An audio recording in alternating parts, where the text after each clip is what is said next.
So as we were talking off camera, we're here to promote LA Story. And Sarah Jessica Parker in particular, yes. Exactly. Being serious for a second, I'll jump into why I get to talk to you guys today.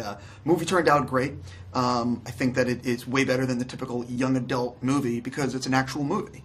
It has a lot to say. But I think that besides the writer, the main reason is Neil Berger. He's just a great filmmaker. And I'm definitely curious if you could talk about collaborating with Neil on your character and just, making it believable. Yeah, I totally agree with you. That was what appealed to me about the script. When I read it, I thought this is a lot more than a young adult movie. And the other reason, Neil's work I'd really admired in the past. And he does something really skillful in this film because it's essentially an action-adventure movie. But he, as evidenced by our presence in the movie, which is, we're not in that much of the movie, actually a bit more than me, but Neil really makes the most of all of these moments in the film that anchor it emotionally, so you care and you get invested in our family and you get invested in each character's struggle, so that way the entertainment of the action and everything has real stakes and is addressing bigger themes than your average action movie and certainly your average young adult, piece of material. Totally. Well, I thought that the world was very fully realized, and that was probably the single most impressive thing to me when I first stepped onto the set, or actually even before going to set, going into the costume fitties, just seeing these extraordinary, of archival importance wardrobe sketches. And the choices for the fabrics and the textures and the color schemes for each of the 5 factions. And then, walking into our abnegation world when we shot in our house for the first day, everything down to the yarn on the custom-made spool was so carefully and lovingly thought of. And that's just a testimony to the resources that were given Neil to make the movie, but also how passionate he was. Yeah, the detail of his stuff is so true. And then, but performance is never sacrificed. It's not just the way it looks. He really pushed. I know he pushed me hard, and I've heard Tony talk too about how every scene had to be so rich because, as he said, we're not in the movie all that much, but we have to give a very compelling family life to these characters in a few brief moments.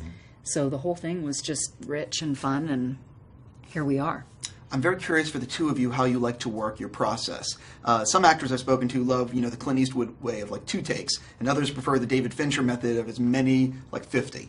Where do you guys like to work, and how was it working with Neil in terms of, that kind of takes, if you will? It really depends for me. I mean, for me, I enjoy the process of exploring something. So I'm kind of always happy to do it many, many times because I find it interesting. But if I sense a director doesn't, that can become very, very frustrating because usually after 2 or 3 takes, you've hopefully kind of honed in on it.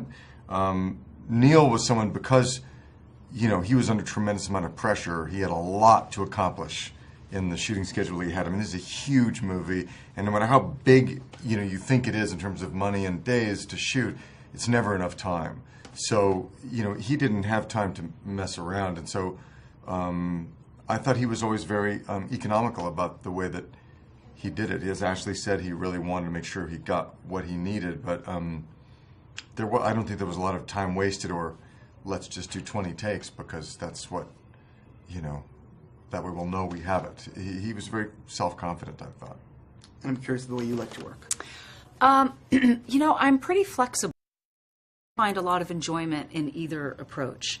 There's a really difficult scene in Big Stone Gap, which I filmed in October, a little independent film, that on the page seems impossible. It's kind of like I'm the super mother bug scene in Bug, where it just doesn't, it's like, how do you lift that off a page? I've come out of this deep sleep, I've had a nervous breakdown, as it used to be called, and then I'm in this spiritual ecstasy, and I'm having these epiphanies, and it's really difficult. And I didn't know camera was ready. We were talking about the AD department and how it was just a tough shoot in many ways. And finally, the director came upstairs to where I was just hanging out. And when the director comes to see you, it generally means you're in trouble.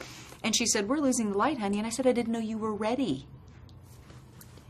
You had 1 take, wow. Looking forward to seeing that.